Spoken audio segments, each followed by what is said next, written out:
The Sacrifice of the Maiden. Part 2. The River's Reckoning. The death of Princess Dahlia was to be the final straw, but when the time came, she was already gone, taken by fever, her body too weak for the weight of fate. And so the gods, or whatever ancient spirits watched from beneath the black waters of the river Kula, grew restless. In desperation, the elders tried other offerings, 100 fattened cows, 7 dozen virgins of noble but non-royal blood.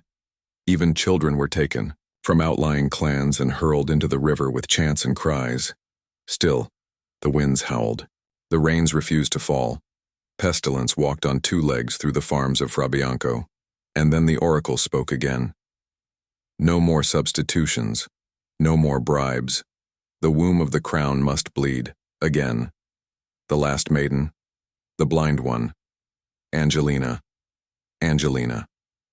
The people whispered her name like a curse and a prayer. She was barely 16, blind from birth with skin as pale as fresh papyrus. They said she could see things others couldn't. Dreams not her own, shadows in daylight.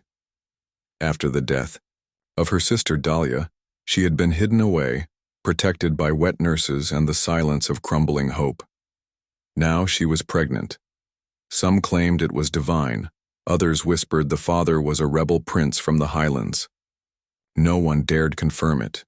The oracle cared not. The gods had spoken. The river must drink her blood or the kingdom would perish. But something had shifted.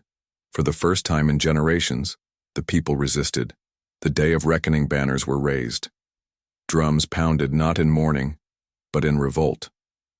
From the village huts to the palace gates, the people roared with one voice. Let the gods be reasonable. What god demands the blood of the blind and unborn? What god rejects mercy and worships death? And so, in a storm of fury and sorrow, the people turned on the very heart of their oppression. The king, Obadel IV, who had ruled with trembling hands, was found seated beneath the baobab tree, weeping silently. His guards did not resist when the villagers took him.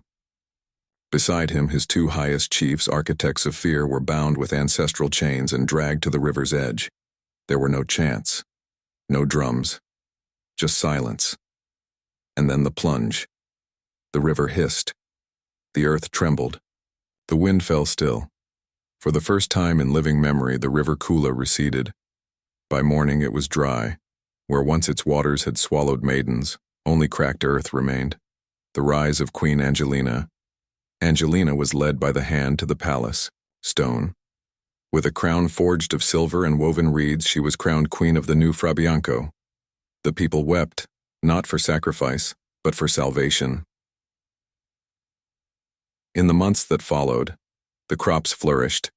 The skies wept sweet rain. Rivers returned. But not Kula, trade revived. The people prospered.